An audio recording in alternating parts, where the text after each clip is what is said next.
Let me ask you a question. Would you rather have one great friend or lots of acquaintances? Me personally, I'd rather have one great friend.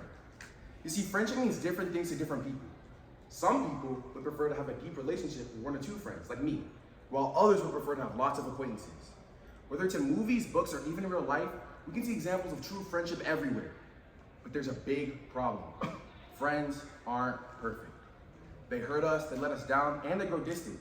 And no matter how hard we try, we will never be the perfect friends either. But there's hope. There's a man named Jesus Christ who wants to be your friend. And not just a regular friend, a perfect friend. I don't know if you've ever felt so close to Jesus that you call him a perfect friend, but maybe that's the kind of relationship he's calling you to have with him. You might know the disciples. They were a group of people who followed Jesus everywhere he was on earth, so they could learn from him. But they were not just students and followers of Jesus. They became some of his closest friends. Let me read you a story about Jesus who was a friend to his disciples. Now he can be a friend to us too.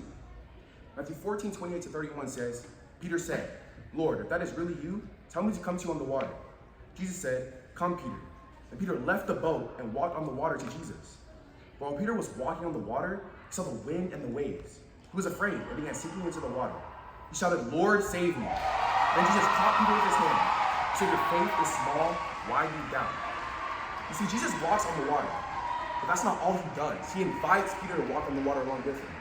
Unfortunately, Peter realized that it's kind of crazy to walk on water, so he panics and starts to sink. But of course, Jesus saves him. After reading this passage, we can see that Jesus does so much here. He invites, welcomes, encourages, helps, supports, and challenges Peter.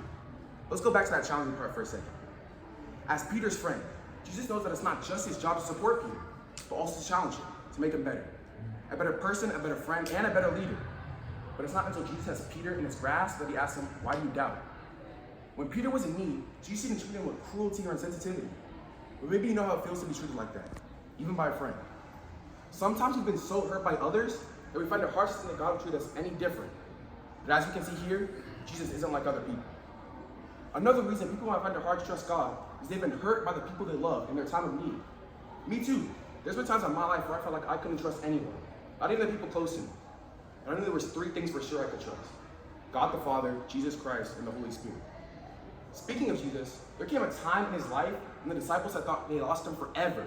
He was killed and stayed dead for 3 whole days, but came back to life. It was nothing short of a miracle. I'm guessing the disciples were thrilled to have Jesus back with them, but also devastated when he said, I'm leaving again for good this time. Sort of. It was Jesus' time to leave the earth and return to heaven. But before he left, he said this in Matthew 28:19-20. So go and make disciples of all people, baptizing them in the name of the Father, and of the Son, and of the Holy Spirit. Teach them to obey everything I have told you to do. You know that I will be with you always. I will continue with you until the end of time. This passage is what we call the Great Commission. It was one of Jesus' very last words to his disciples before he left. Jesus promises his disciples that he'd be with them no matter what. No friend, not even a best friend, can promise you that. John 15:12-13 says, this is the command I give you. Love each other as I have loved you. The greatest love people can show is to die for their friends. Now in this passage, Jesus says friends love each other so much that they're willing to sacrifice everything, even their lives for each other. Does that sound like something Jesus would do, or has done before? He did die for us as friends. He didn't just teach us how to love one another. He modeled it. He set an example. So who is Jesus? These stories, Jesus' own words, and all the observations we've made over the last few minutes make it very clear. Jesus is a friend.